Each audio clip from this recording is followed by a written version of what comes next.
তেওঁ আজি মোক কৈছে যে মোৰ তেওঁ জনা নাছিলে বোলা আগতে তেওঁৰ ষ্টেটমেণ্ট পঢ়ি চাবলৈ কৈছোঁ তেওঁৰ ষ্টেটমেণ্ট তেওঁক পঢ়ি চাবলৈ কৈছোঁ আৰু মোৰ ষ্টেটমেণ্ট তেওঁ ৰেকৰ্ড কৰিব আই ৱেলকাম মই তেওঁক ৱেলকাম কৰিছোঁ তেওঁ কি ৰেকৰ্ড কৰে ভয়ত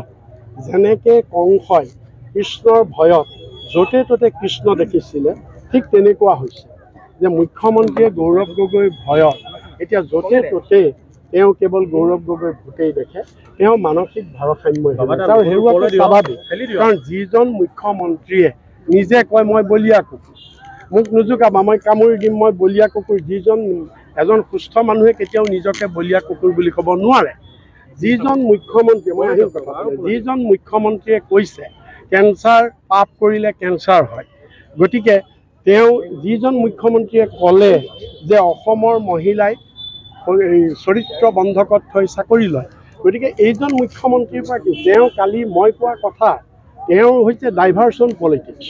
তেওঁ মূল কথা মই যে কালি প্ৰেছ কনফাৰেন্সত ইমানবিলাক 4টা চেপ্টাৰত প্ৰশ্ন সুধিলোঁ তাৰতো তেওঁ এটা উত্তৰ দিব নোৱাৰিলে তেওঁ হিম্মত আছে বুলি তেওঁ সেইবিলাকৰ উত্তৰ দিয়ক তেওঁ এইটো উত্তৰ দিয়ক গৌৰৱ গগৈ আৰু এলিজাবেথৰ ফটো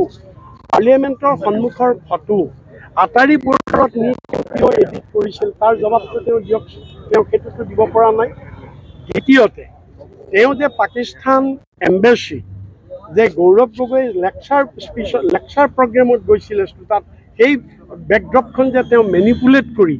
বাকী মানুহক নেদেখুৱাই অকলে গৌৰৱ গগৈক হাই কমিশ্যনাৰৰ লগত দেখুৱাই যে তেওঁ মেনিপুলেট কৰিছে এজন মুখ্যমন্ত্ৰী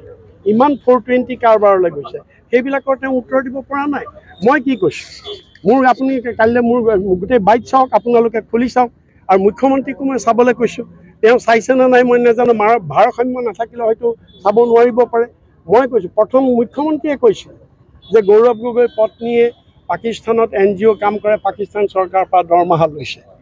আৰু তাৰ প্ৰত্যুত্তৰত মই কৈছোঁ যদি বিধিসন্মতভাৱে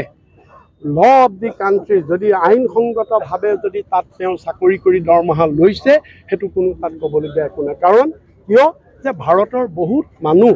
পাকিস্তানত চাকৰি বাকৰি কৰি আছে পাকিস্তানৰ বহুত মানুহ ভাৰতত চাকৰি বাকৰি কৰি আছে বহুতৰ বিজনেছ পাকিস্তানত আছে মই তাৰ প্ৰসংগত অজিত ডোভালৰ ল'ৰাৰ কথা আনিছোঁ মই তাৰ প্ৰসংগত জয়শংকৰৰ ল'ৰাৰ কথা আনিছোঁ গতিকে সেইবিলাকক আমি সন্দেহ কৰিব লাগিব নেকি আমি সেইবিলাকক সন্দেহ যদি বিধিসন্মত যদি আইনৰ যোগেদি যদি সেইটো বিধিসন্মত তাত কি আপত্তি আছে গতিকে তেওঁ আজি মোক কৈছে যে মোৰ তেওঁ জনা নাছিলে বোলা আগতে তেওঁৰ ষ্টেটমেণ্ট পঢ়ি চাবলৈ কৈছোঁ তেওঁৰ ষ্টেটমেণ্ট তেওঁক পঢ়ি চাবলৈ কৈছোঁ আৰু মোৰ ষ্টেটমেণ্ট তেওঁ ৰেকৰ্ড কৰিব আই ৱেলকাম মই তেওঁক ৱেলকাম কৰিছোঁ তেওঁ কি ৰেকৰ্ড কৰে এইবাৰ যোৰহাট বিধানসভা সমষ্টিটো